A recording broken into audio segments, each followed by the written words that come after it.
get it.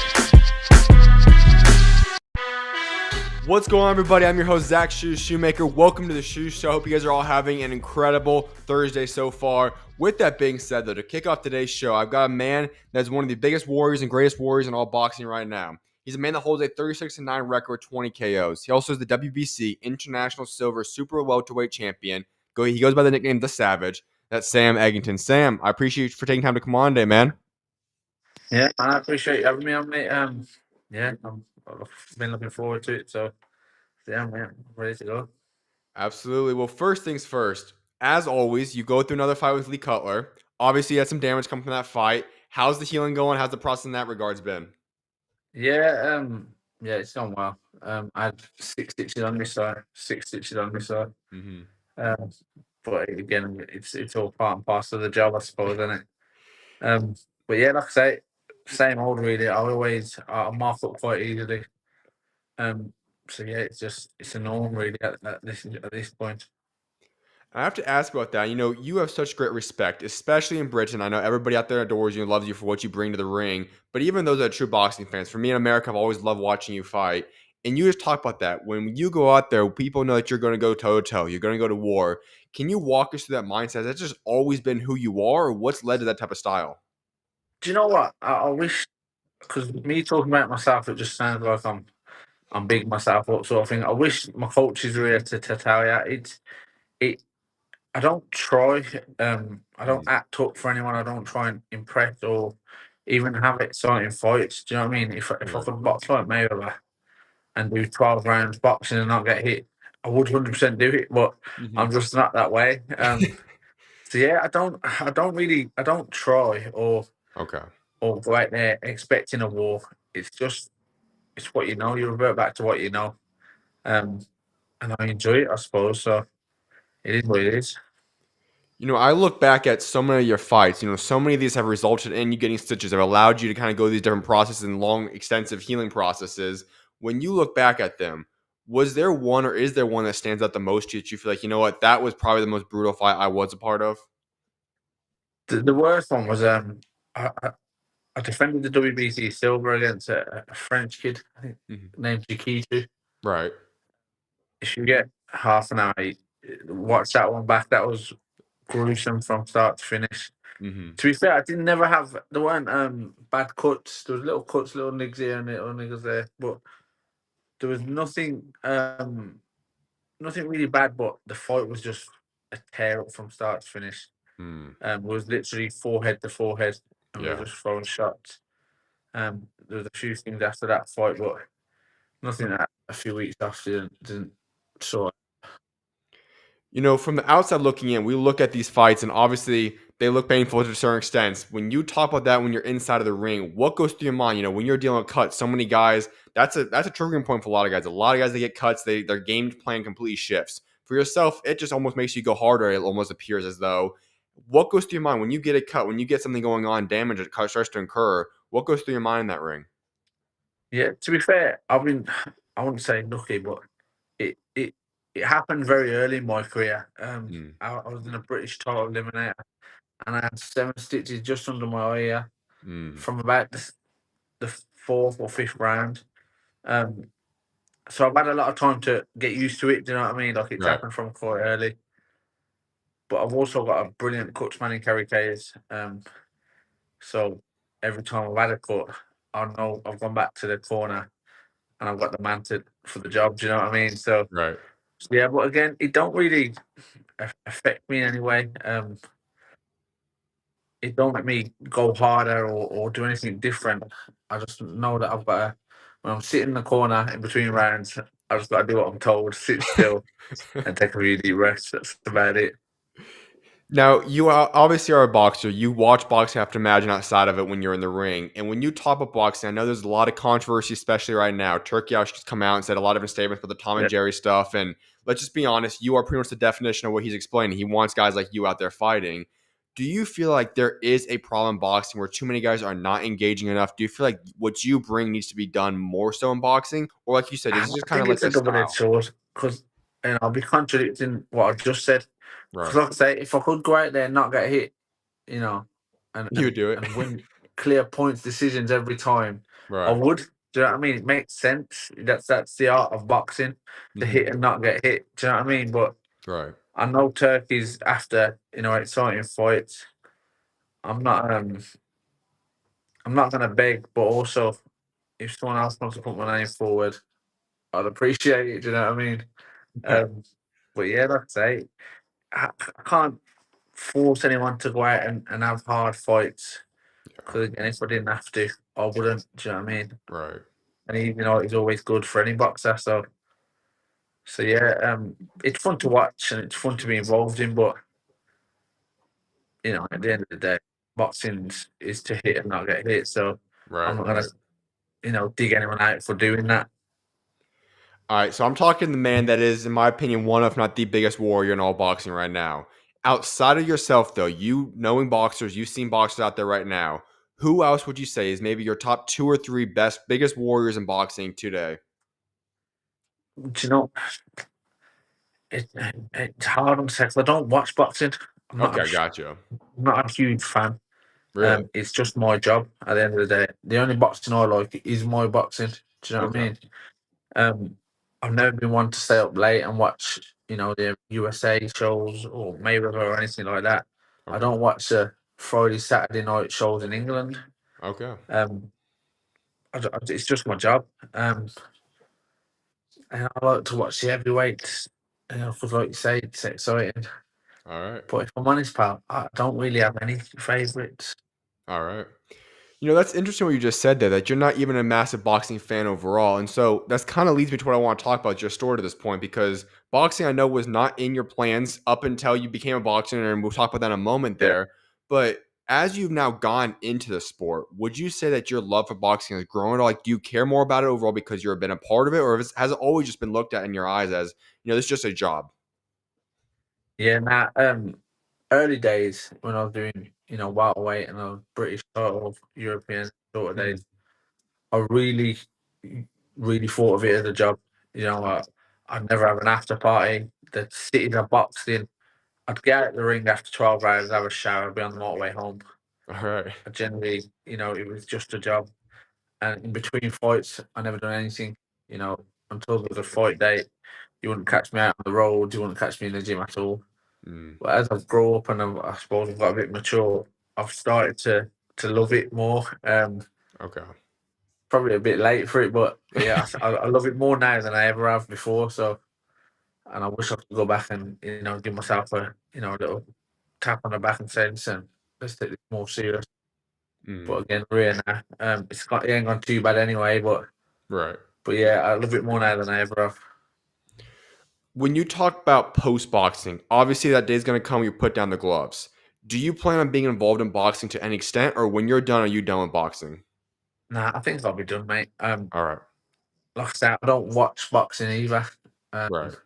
you could tell me I'm fighting someone in 6 weeks. I wouldn't watch their videos back. I wouldn't check their box rec. I don't do none of that. I leave all that to the team. I'm just a sort of person that wouldn't get anything out of that. I'd only see all the good stuff they do and, Mm. none of the negative. So, um, yeah, I couldn't give you a game plan at all. All right. I just about follow him. So, yeah, nah, I'm just not that way. If I'm honest, I don't watch it. I Right. don't. I don't love it like that. It's not my be all and end all. And for some people, it really is. So, Hmm. yeah, I'm just not that way. So I have to ask you then. This obviously is a situation where for a lot of guys that are part of boxers, a lot of people say, you got to love the sport to be a part of it because obviously it's a very difficult sport, it's a grueling sport. For yourself, what's kept you going then? All these different times, through all the different damage, the ups and downs of your Yeah. career. Why do you keep pursuing boxing, even though that love isn't as strong as per se some other guys that have been doing it since they're young? Like I say, I don't love boxing, but I love my boxing. Okay, I gotcha. really enjoy my job. Do you know what I mean? And there's not a lot of jobs you can go out and do what boxers do and get away with it and get paid for it. Do you know what I'm Right. saying? I really love my boxing. That's why I'm here. Okay. Um, I love my job. I love the hard trip. Well, you love the hard training after it's done, but I love the fighting. I love the training. I like to be in the gym, the camaraderie, the Mm. guys in the gym. So I just love my job. And if I could do it for as long as I'm here, I would. But obviously, it's a short career, even Right. though I've had quite a long one as it is. Absolutely, man. Well, I wanted to get into your career and your life, Sam, because as I said, you have such a unique story to get to where you're at today. And even your career in of itself has been a special career. So let's go all the way back, though. You're from West Midlands, United Kingdom. Growing up out Yeah, there, what was that like? I mean it's not too bad. Hmm. When you're a kid, you don't really know, Fair enough. Yep. you don't really notice what's going on. Do you know what I mean? You go to school, you come home, and you're on the garden or something crazy. Do you know what I'm saying? So Hmm. you don't really notice. I mean, growing up now, I realise it's where I was from was quite rough. Um, but again, I didn't really see any of that. So Okay. I'm not gonna say I'm out here in the ghetto because do you know what I'm saying? Right. In terms of sports, I know boxing was not heavily pursued by yourself until a little bit later on in life, but when you were younger, were there other sports were you involved in? Did you do any boxing, or what were you doing in the sports aspect at a younger age? Um, Not really. I mean, I got two older brothers, and we all boxed Okay. as kids. Um, the one above me, he competed in a few. I think he had like 13, 14. My oldest brother didn't even compete. I was in a few, and then as teenagers, you have better things to do, so we all quit. Do you know what I mean? Hmm. We was just doing what teenagers do, and then on a whim, I went back when I was about 15 or 16, and it's just snowballed from there. Mm. Now, I'm going to kind of give a quick outline of what happened in terms of how you got to boxing. I want you to correct me if I'm wrong here, and then I also want to hear your full story about this. But you started off as a forklift driver to support your family, and then you got into That's it. boxing just to earn some money. And at that point, you just wanted to be a journeyman, a guy who's just going to go fight every weekend, just get some paychecks here and there. Obviously, your career has become a lot different than what you had originally planned for. But at that point in time, walk us through that beginning portions. How and why did you go into boxing? So, um, like I say, I had my first son when I was 16. Hmm. And when I had my first son, I quit the boxing. I had my own little flat, my own little house, my own grass for my son. And I had a job. I was a forklift driver. And I always say this, like, I had to start work at 6 o'clock in the morning. Hmm. But the first train to work was 6 o'clock in the morning. Right. So I was always going to be late. Do you know what I mean? And it lasted for so long, and I had a few excuses. But in the end, they was like, listen, we can't do this anymore. And they made me redundant. So I had a friend who went to the amateur gym, and he was turning professional, to Mhm. win, and he did. Do you know Craig Cunningham beat I've Anthony heard it before, Rover? yeah. Yeah, yeah, yeah. So he was going pro, and I said to him, I rang him. I said, "Listen, I have a word with your manager. Tell him I'm up for going out weekend in, weekend out, win, lose or draw. I get paid." Um, and we done that, and it's what like I say, we went away from our first one. It was my debut, and I thought it was 4-0 or 3-1, three and Mhm. one draw. It was, and I beat him. So that journeyman stuff was out the window quite early. All right, so I have to ask you now, if I were to have known Sam Eggington all the way back at that point, 17, 18-year-old Sam, just getting started in boxing, I would have said, you know what, we're going to talk in 13 years from now. You're going to be 36 and 9. You're going to have accomplished so many great championships, world titles, all the different aspects you've been a part of. What would your reaction have been? Nah, I'd have giggled it off, mate. I'd have laughed it off. Um, again, even after my debut, I was up for still being on the road. Hmm. Most of my title fights have been, away from home, especially my early ones. Yeah. Um, Again, I think it's because, like I say, it's a double edged sword really because I don't love it like a lot of people do. Hmm. Um, it's always been. I've never really had the nerves. Obviously, I have nerves. I'm going to have a fight, but I've never really had the nerves what other boxers would have. I don't think. And Okay. again, I wish my coaches were here to tell you, but it's generally like war off a duck's back, and it always has been. Hmm. I've always gone in to win, and loss has never affected me like it would other people because it's not my be all and end all. Do you know what I mean? So Hmm. yeah, I'd have probably laughed it off at the time, pal, and just nodded and agreed and carried on my business. But yeah, it's just snowboard, mate. And again, I can't thank the people around me enough. So at what point then do you feel like all of a sudden kind of turn the page for yourself and you said, you know what? I can actually do this, not as a journeyman, but I can actually go out there and be a competitive, even possibly a world title type fighter. When did you realize that? I, I don't think it's ever. I don't think it's ever just clicked, if I'm honest. Okay. Um, I've just done my job, mate. I've took every opportunity. So, do you know about prize fighter in England? Do you remember the prize fighter? What was that? Yeah, prize fighter. Oh yeah, yeah, yeah, The competition they have in England, the boxing. They yeah. don't do it anymore, I don't think. I So I don't went believe so. into one No. of them, and that's like you fight 3 times in one night, all 3 rounders, and the winner gets a big paycheck. Right. So I went in that. Um, I've been in that twice. So I went in the first one, I lost in the first round, and then I won a Midlands title, like an area title, and then won another one. Right. And I got a harsh decision. And the promoter at the time, Barry Hearn, he said, "Listen, I feel like you had a hard decision there, so we'll get you back on." And again, on the night, I just agreed, nodded, had a shower, got on the motorway home. And then from there, really, I got a phone call off Barry Hearn, and we're like, "Listen, we'll get you on the big Manchester bill against the former Commonwealth champion." And that's where it started to think like this might be a long term Mm, situation. Yeah, it's not just like a smash and grab sort of thing. right. So from there, really, I mean, again, I've never really thought about, "Oh, I'm gonna win this, I'm gonna do this, I'm gonna do that." It's just always been about, can I make this a long term thing? Do you know what I mean? It's a job I enjoy. I'm not getting up at 6 o'clock in the morning. Do you know what I mean? And Right. working at someone else's company till 5 or 6. Um, so yeah, it's always been about keeping this going. Do you know what I mean? Right. It's not a dream, but it's it's a job I enjoyed and still do. On the mental aspect, I almost wonder because so many people, like you said, love the sport. It's the life. They want to become world champion. They dream of this since the time they're 5, 6, 7, 8 years, 8, 9 years old, whatever it might be. For yourself, though, as you said, it almost didn't have the pressure on yourself now because of the fact that it didn't matter as much to you. Do you feel like, in a certain sense, it's now been a benefit for you and helping you get to where you're at today? Yeah, I think, like I say, it's a double-edged sword because again, if I really loved it, in between fights, early days, I'd have still been, staying active and fit instead of just blowing up and eating everything I can get my hands on, sort of thing. Because Right. then you're starting from scratch for the next campaign. Yeah, but on the other hand, I had no pressure. I was boxing in massive arenas in front of thousands and thousands of people, Mm, and I was just like, "Let's get this done and let's go home." Um, right. We got the biggest one was against Malinaji on the Hay Bellew card Right. pay per view. 20 plus thousand people at the O2 sold out.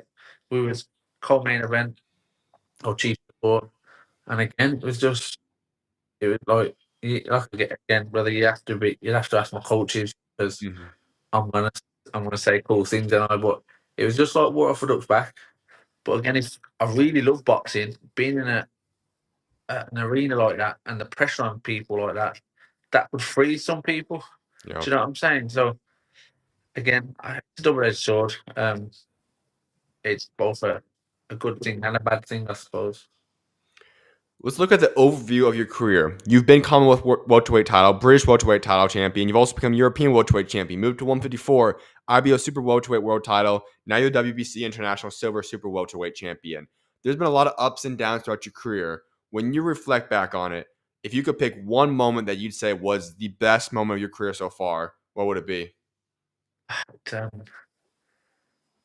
like I say, I won all the bouts, but the best feeling was a local derby. I Mm, fought Frankie Gavin, and no one thought I was going to win because your man's got talent coming out his ears. Do you know what I mean? right. He's the only British amateur world champion. Mm, Southpaw, slippery.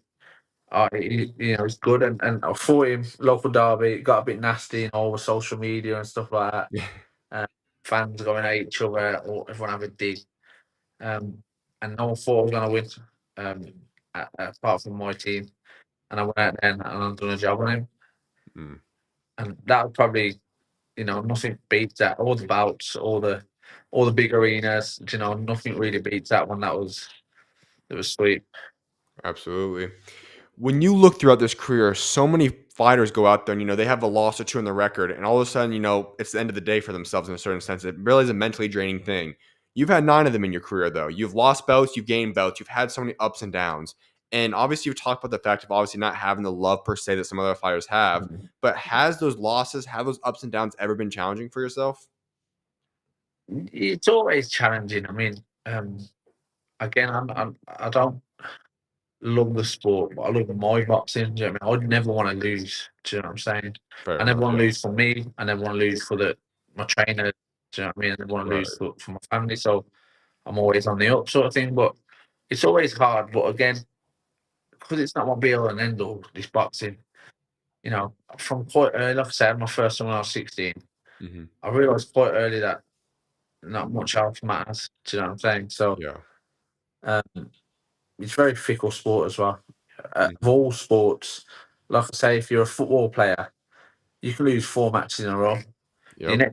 Your next home game, that place is gonna have 20,000 people there. You know, with boxing, you can win 4 matches in a row, and you're selling thousands of tickets. You lose one, you can't get rid of 20 tickets. Do you know what I'm saying? It's very Hmm. fickle. It's Yep. like that. You're only as good as your last fight, sort of thing. But yeah, again, I know I keep saying it, but if my coaches they will tell you, I don't have these. I don't have to. You don't have to tell me. Oh, don't worry, Sam. You'll be all right. It's just one loss. I shrug it off, mate. Yeah, and I'll get back in the gym on the Monday. It's just that simple. All It, right. and I wish a lot of other people would think about it like that because you get a lot more,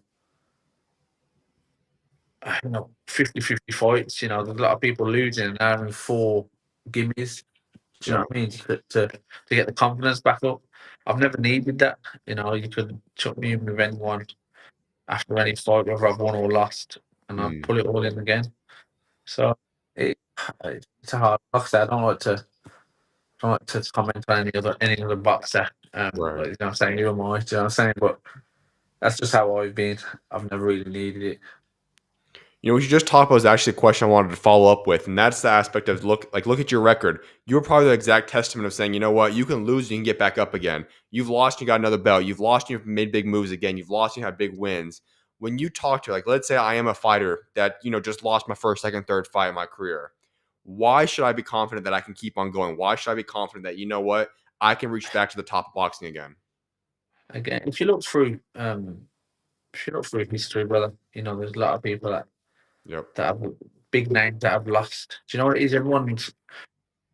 Everyone clings to the Mayweather role now, innit? So if they Hmm. lose, it kind of kills people. But if you look through history, loads of top champions lose, Yep. whether that be early in their career or late in their career.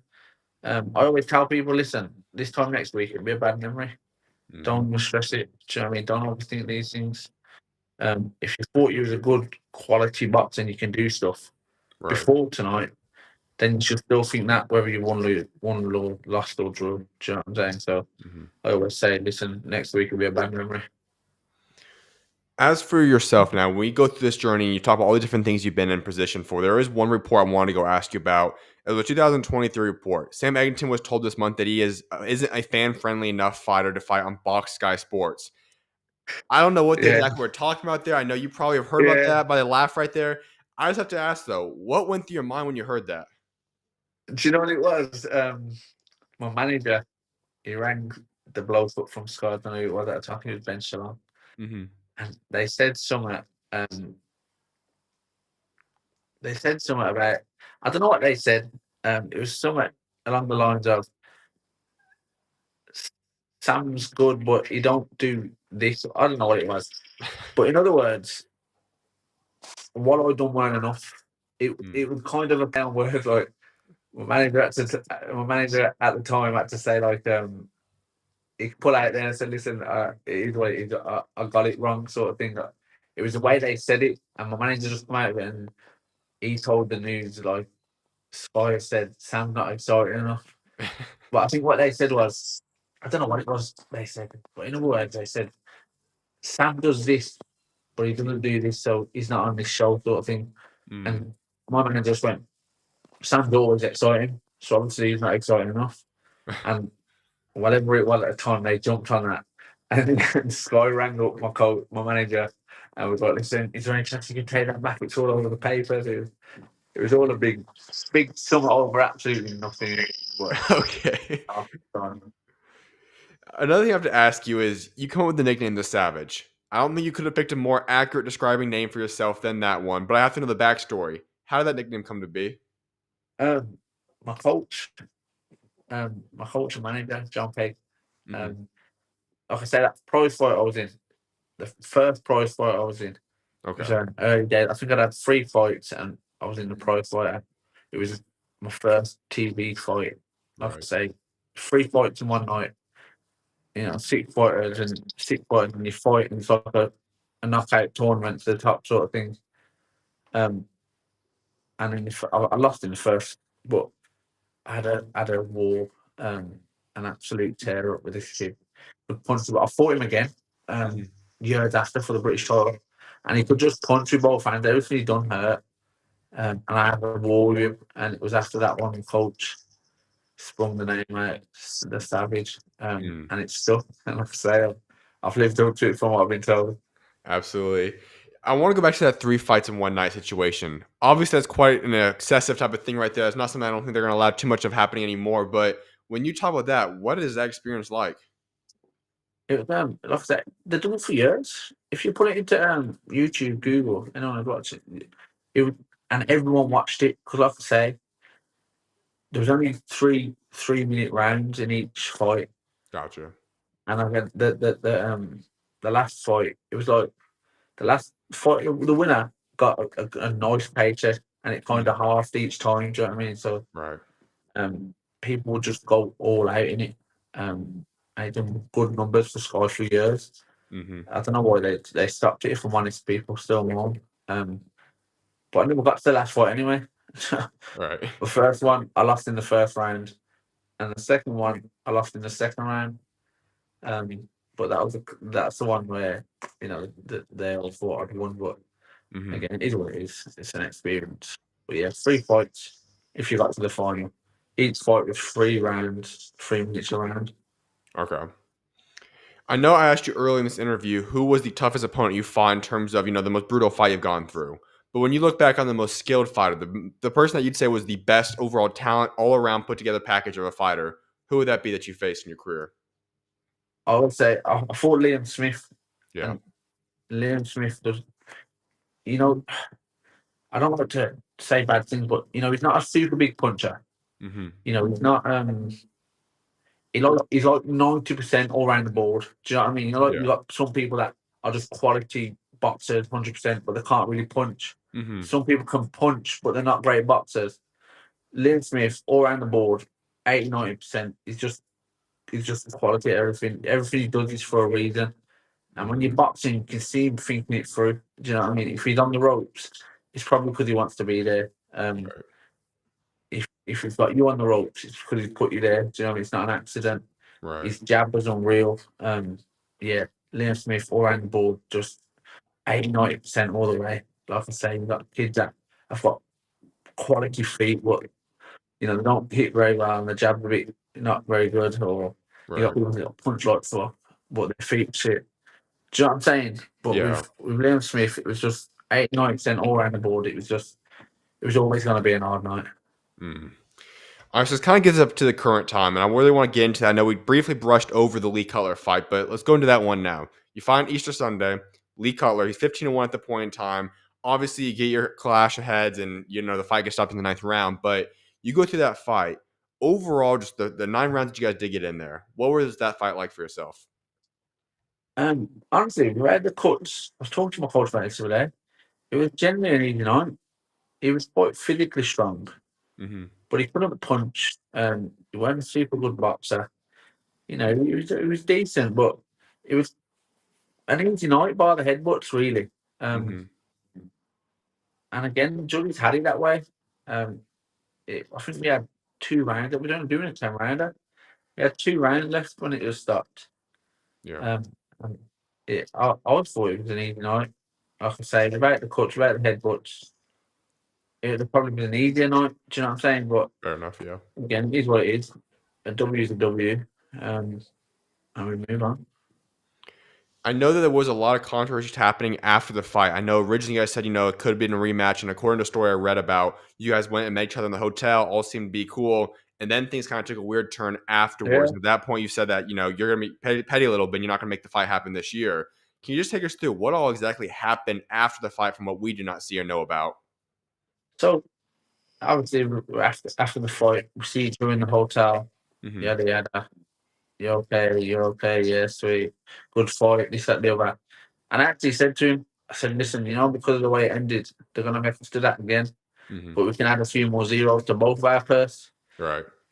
And we giggled and we were like, yeah, sweet. Catching a bit. And then within a week of the fight, it was like, oh, Sam's asked the ref to do this. Sam asked the ref to stop it. I was going to get him in the last 2 rounds. He knew it. And then it was something about my manager messaging someone from BoxRec to make sure that they put something in there that weren't right. That the fight was stopped on the left eye, not the right eye, or something like that. Right. In other words, just anything we could do to win the fight, we done. Do you know what I mean? We begged the ref to stop it. My coach and manager was asking BoxRec to put crazy stuff on BoxRec. He was going to stop me in the last 2 rounds. That was his game plan. I just thought, like I say, I don't mind doing it all over again, but after what I heard and the way they was talking about it, like I could have that brother done for defamation. You know what I'm saying? Right. But I thought I don't need it. Do you know what I'm saying? I'm late in my career as it is. Last thing I need is to get in and have more headbutts. You know what I mean? That's the most that I've ever had on my face, 12 stitches at once. So I don't need that on my face anyway at this point in my career. Do you know what I'm saying? So, Right. and after what he said, I just thought I'll just be petty. There's not enough money that will get me back in the ring with you. All Just right. because of the way it spoke. And like I say, after the fight, I said I'm down to do it again because of the way it ended. They're gonna ask us to do it again anyway. Yeah. I wouldn't, you wouldn't even have to say anything. And if you didn't say nothing, and they would have asked to do it again, we would have probably already had the rematch by now. Okay. But yeah, it's just petty nonsense. So I just want to clarify then. I know in that original report I was talking about is that you said it wouldn't happen this year. Do you see that rematch ever happening, or for you in your eyes, saying, you know what, where I'm at in my career, I don't ever really want to make that rematch happen? They'd have to really pull some money out the bag to make that Okay. happen again. I have to say, it kept me out the ring for a while now. Do you know what I mean? I had 6 stitches over this, 6 stitches over this. So, I got to come back to 3 kids. Do you know what I'm saying? Granted, they know what my job is, but you never want to come back to the house looking like that. Yeah. So again, it'd have to be really lucrative, and I don't think they got it. But Okay. maybe they'll prove me wrong. I want to ask about the recovery's time span, because obviously we know that for at least those that know boxing, we know you guys get suspended a little bit. You guys have to go wait a little bit out until you guys get healed up and get back in the ring. But you're on the actual recovery standpoint. So when you have a situation like that, where you have all these different stitches, you have to rest, recover. What is the recovery process like, and how do you maintain still, staying in boxing shape, or do you even when you go through recovery? The first week I have off anyway. Right. After the fight, I do nothing. And then I'm always on the road, really. I'm always running. My gym that I train at is about 45, 50 minutes. On a good day, maybe 40-minute drive. Okay. So I can't just pop up there every day, and have a Mhm. little few rounds on the bag or anything like that. So yeah, I'm just always on the road mainly, mate, when I'm not in camp. Okay. I enjoy the running. I watch a little podcast, a bit of music on, and I'll just run. All right. So that's what I do really. Like I say, no matter how many stitches you've got, you can go for a jog no matter what's going on. So Right. yeah, really, mate. I'm jogging really. After 2 or 3 weeks of that, and I'll start hitting the gym 2-3 times a week. Mm-hmm. And by then, most of the time, brother, there's been a phone call, so we'll Right. get back into it. And that's the way it's gone, really. And I enjoy jogging, so I'm jogging all year round anyway. All right. So that's what I do. I run through it. Would you say that now you are 100% recovered? Like if there's a fight on the table, you're ready to go right now? Nah, I mean, I have to have a few weeks, Right. mainly Okay. because of the weight. Okay. I feel like I've been doing it that long that I'm generally fit. Give me 4 or 5 weeks in the gym, and I could do a good 10 rounder. Okay. But yeah, the weight more than anything. But when I'm out of camp, I'm greedy. I have Right. 3 kids. I finish their dinner. Do you know what I'm saying? So, I need a good 6, 7 weeks to make weight good. I could probably make it earlier, but yeah, wouldn't know. I'd turn up on the night if I did that. So Right. 6 to 7 weeks, I could make the weight quite comfortably. Sounds good. Well, let's talk about your future then. The first one I have to ask you then is there was a fight that you had just a couple, or a guy that just fought a couple of days ago, Conan Walker. I know a lot of people were out there talking about that would be quite the war if we're going to be honest. Just lack of words right there would be a war. Yeah. Is that a fight that you would entertain? Would you be interested in that fight? Again, it there's nothing really there for me Mm, unless I've got a few zeros on a check. There's nothing there for me. He's a welterweight coming up, so I can't win any of his bouts. right, He'd be right. coming up a weight, so if I beat him, I've just beat a kid that's smaller than me anyway. Mm, And if he beats me, he's just come up a weight and beat me. Do you know what I'm saying? It's all for him to win, good point. and nothing to lose really for him. Like I say, if I beat him, he just goes back down a weight, and he's still the British champion down there. So unless there's really something in it for me, it's a very pointless fight. But also, I understand what people are saying. It'd be a very exciting fight. Hmm. So if the money's there and someone wants to put it on, shout me and I'll mull it over. But All right, again, there's nothing really in it for me unless I'm getting paid well. fair enough. So, what do you want then? You obviously at your stage of career, 45 fights, 31 years old. What do you want to do? What's that fight that is worth it for you then?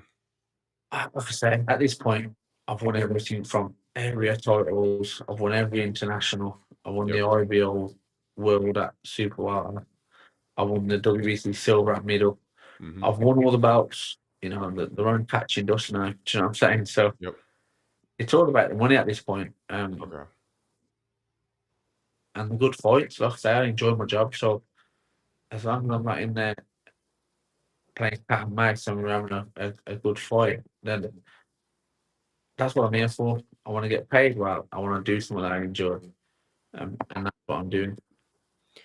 Who would fit those qualifications for yourself then? You talk about the financial aspect and you talk about the good fight overall. Who fits that qualification?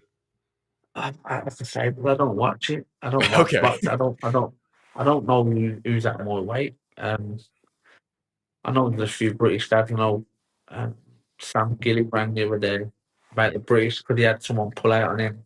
I think that'd be a good fight.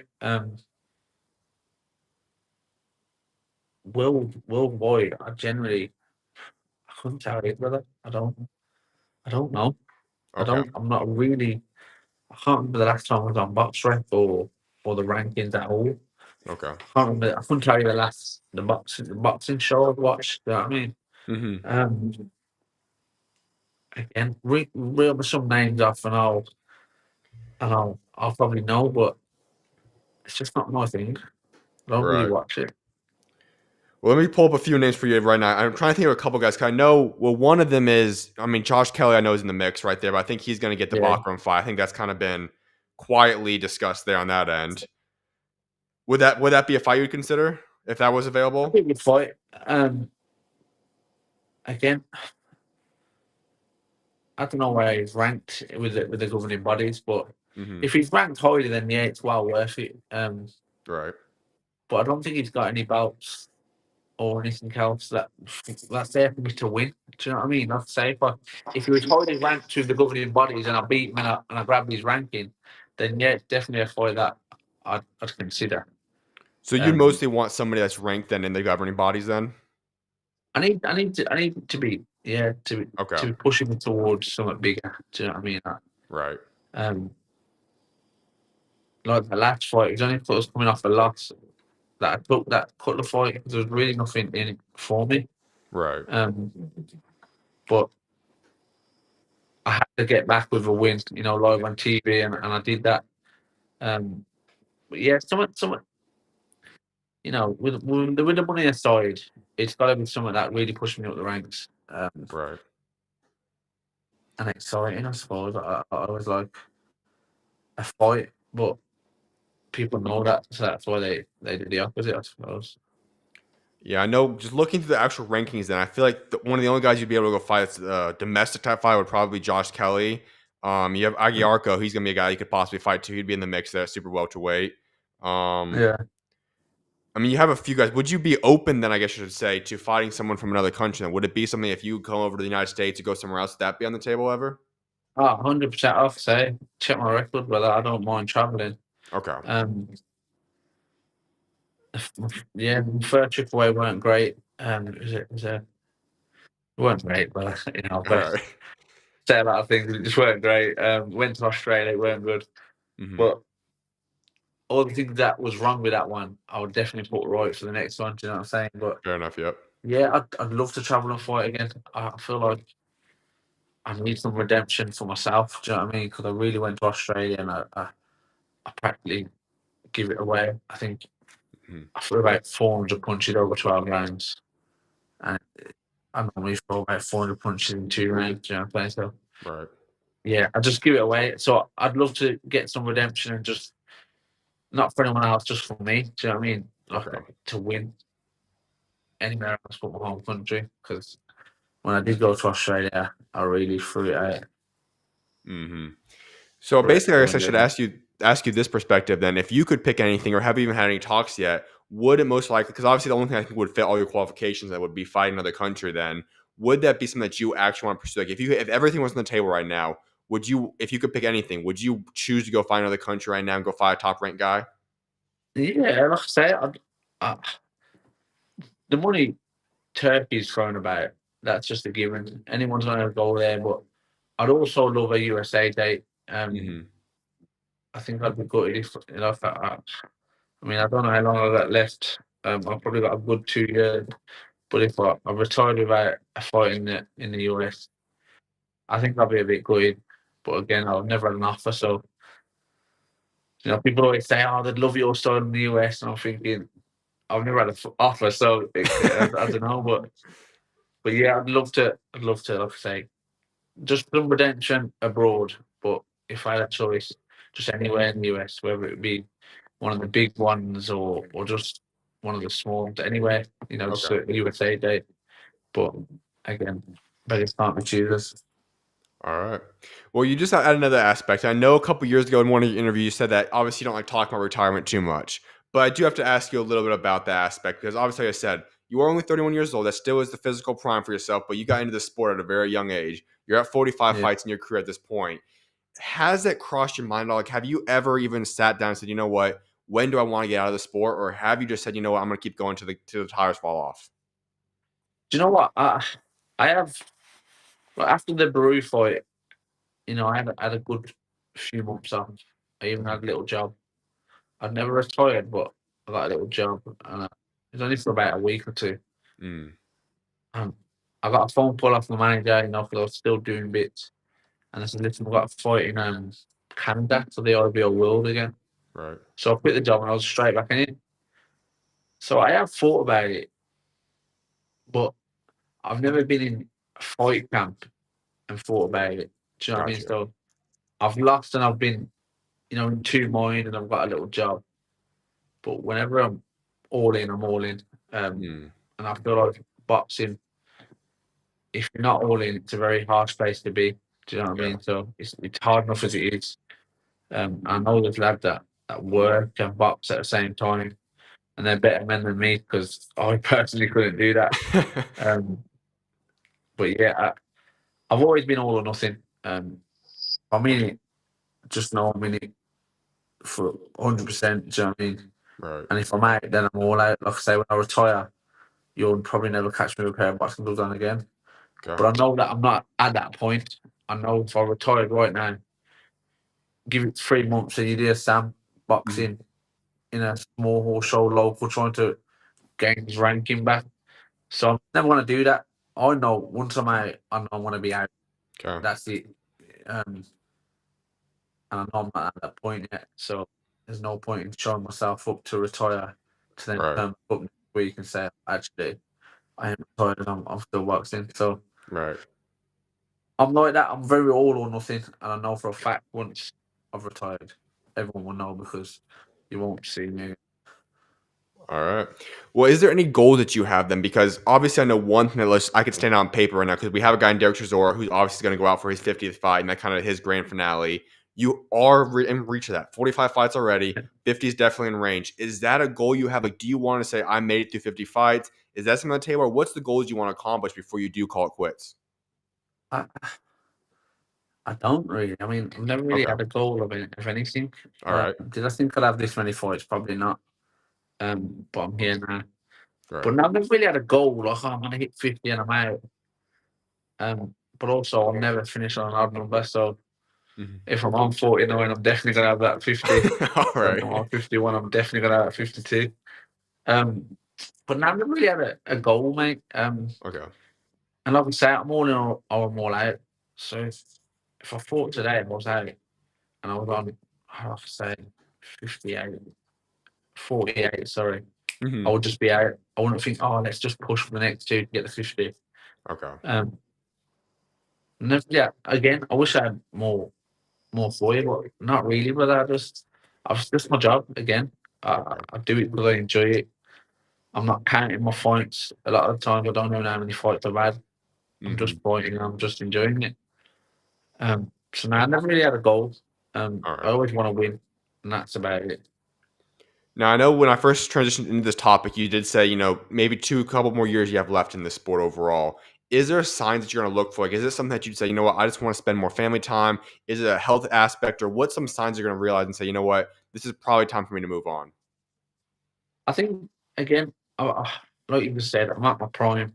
I feel Right. it. I feel good. Yep. I'm doing all the tests I need to do. I'm not.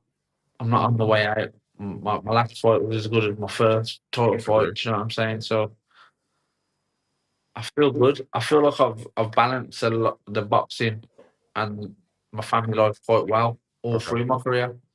So again, I'm just content. I'm good. And again, to repeat it, once I know, I'll know. All I'll right. 100% know that I'm bored of this now. I can't do this anymore.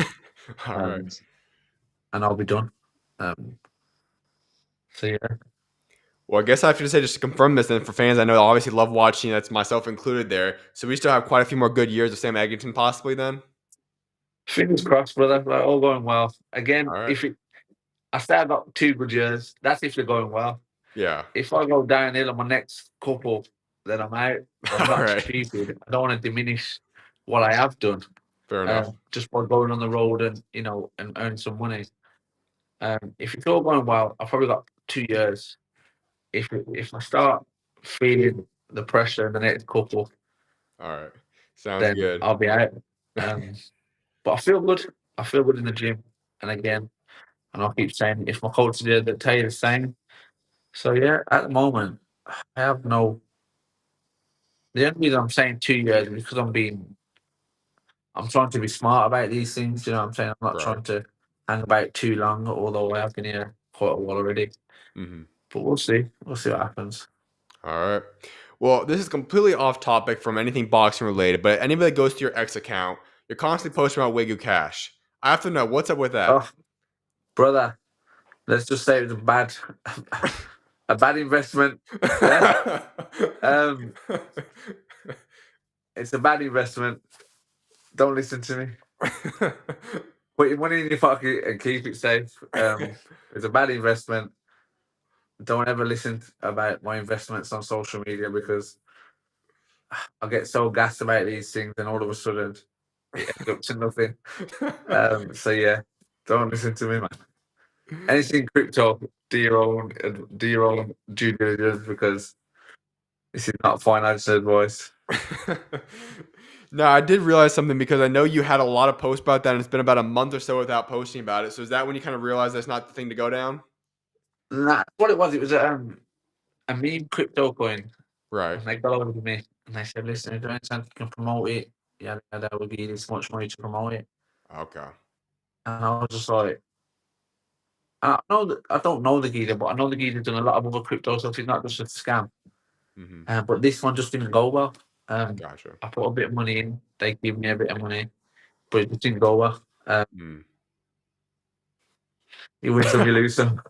All right, then. Perfect.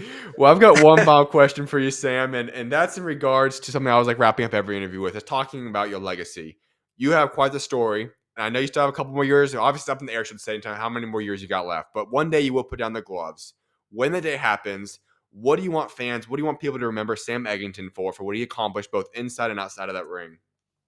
I think I just want people to know I was as real as they come. Mm, I never faked anything. Do you know what I'm saying? I took all the hard fights. I was as real as they come. I never told a lie. You got people saying it's been a great camp. It's been the easiest camp, the best camp I ever had. I've never said any of that nonsense because it's just lies, isn't it? For the press. Do you know what I'm saying? So right.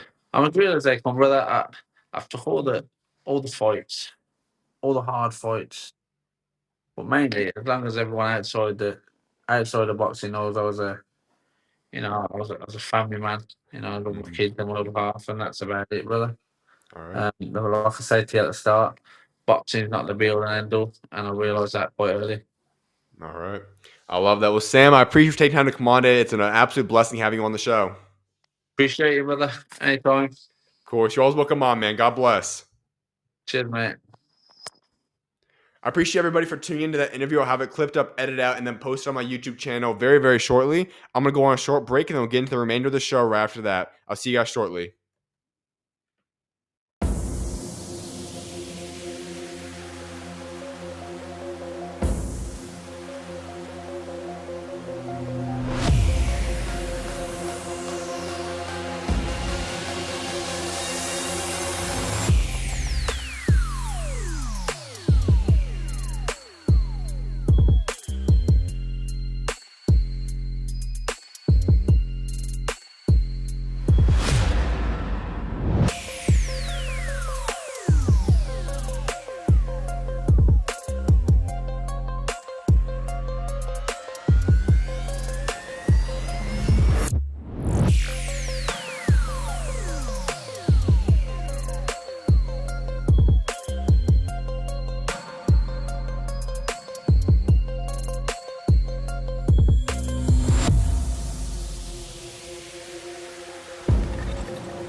Welcome back, everyone, to the SchuZ Show. I'm your host, SchuZ Shoemaker.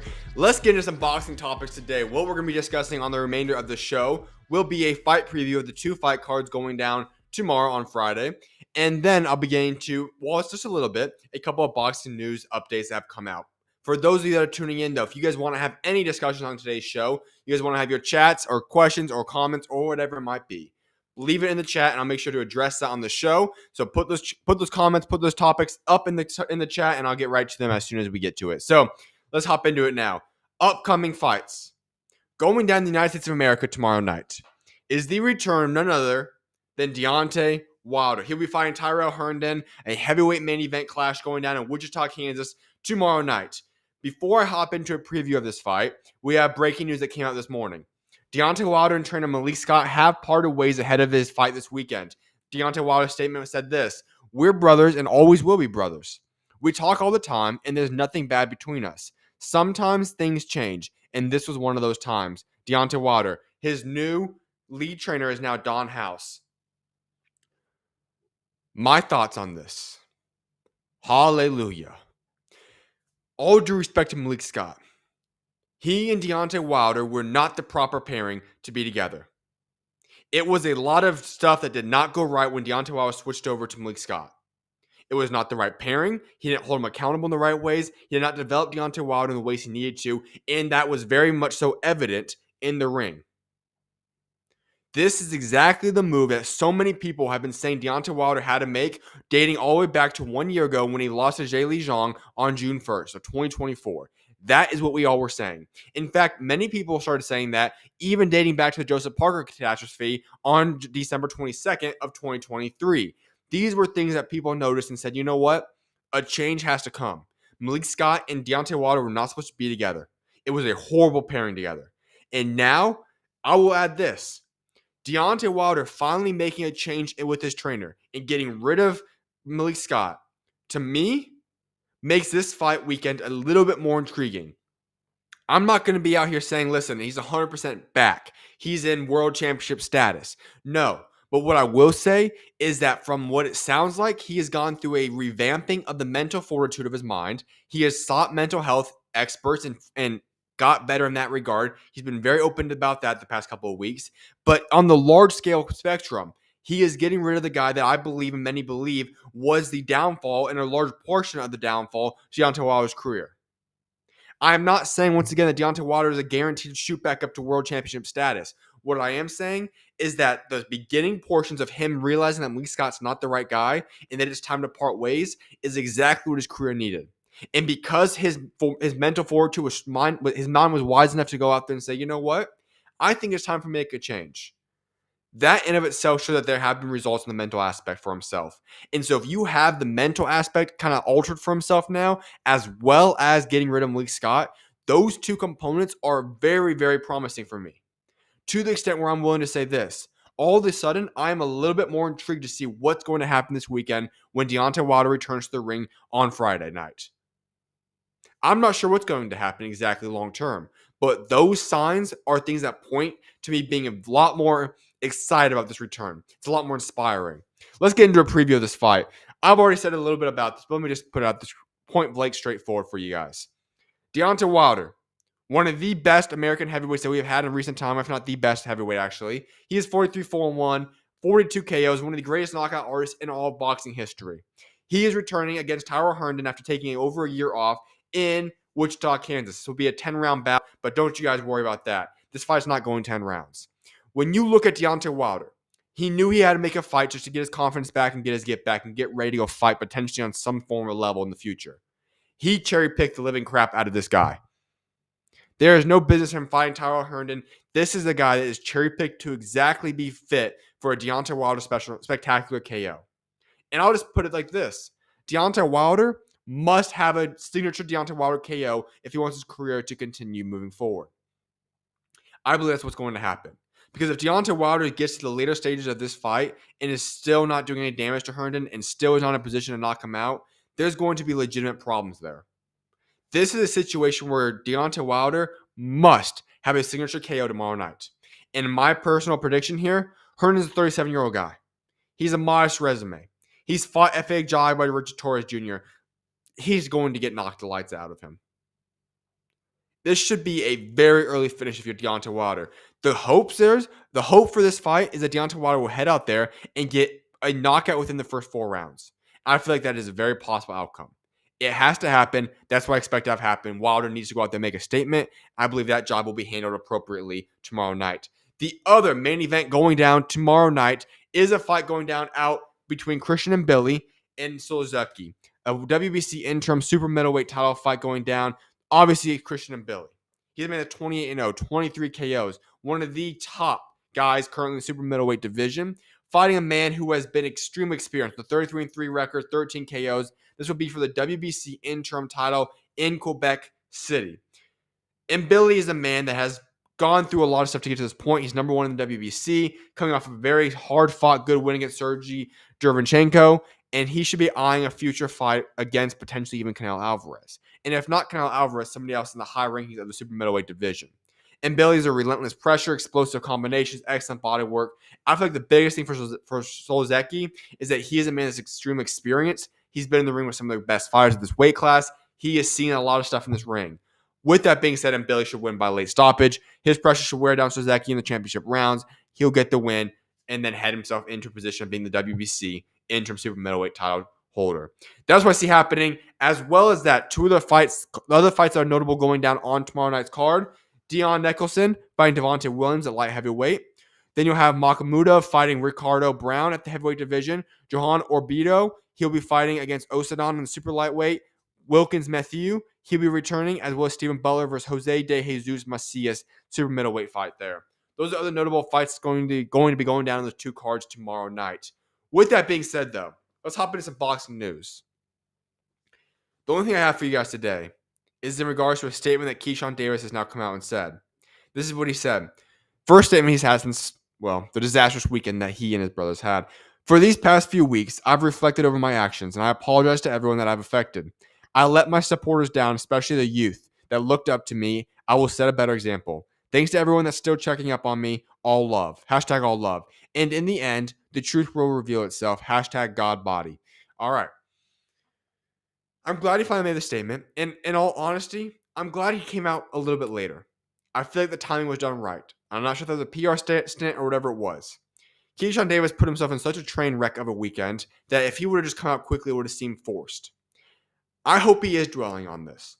I said this originally when I gave my entire thoughts on the weekend that Keyshawn Davis had, and I made it very, very clear. Keyshawn Davis still has the potential to be a star. This will always be a stain on his career.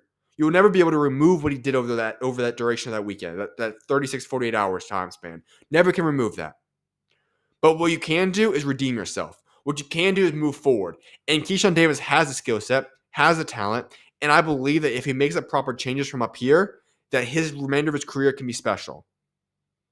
It didn't affect his talent. But the biggest question is he going to mature? Is he ready to take the next step of faith in his walk and be able to become a better fighter and become a better man? Stay clean outside of that ring and then continue to perform and do what he does inside of that ring. Can he do that? If he can do so, he's going to be right back to where he left off. No questions asked. I believe he still has a very bright future. If up here is fixed. That is the biggest thing for Keyshawn Davis. Get the mental aspect figured out. Get that clean, get that figured out, and he's going to be back A-okay. I'm looking forward to seeing his return, but hopefully makes the proper changes in his life, because if he does so, the Keyshawn Davis that we all were excited about, the Keyshawn Davis that could have become a superstar, will return one day. Now, it's going to take some time. He has to rebuild his fan base. He's going to have to rebuild his repertoire with a lot of different people and his relationships, but if he stays true to himself, if he rebuilds himself, he has a chance to get himself right back into contention, becoming a world champion again, and rebuilding that superstar status.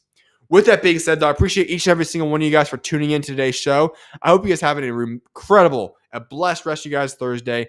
I will see you guys tomorrow at 6 p.m. Mountain Standard Time. I'll be going through a show, and then I'll hop off, and then I'll go, obviously, I'll get off right before the Wilder fight. So right after the Wilder fight starts. So I appreciate you all for tuning in once again. I will see you guys tomorrow. May God bless you guys all. Have an incredible rest of you guys Thursday, and SchuZ out. See you guys tomorrow.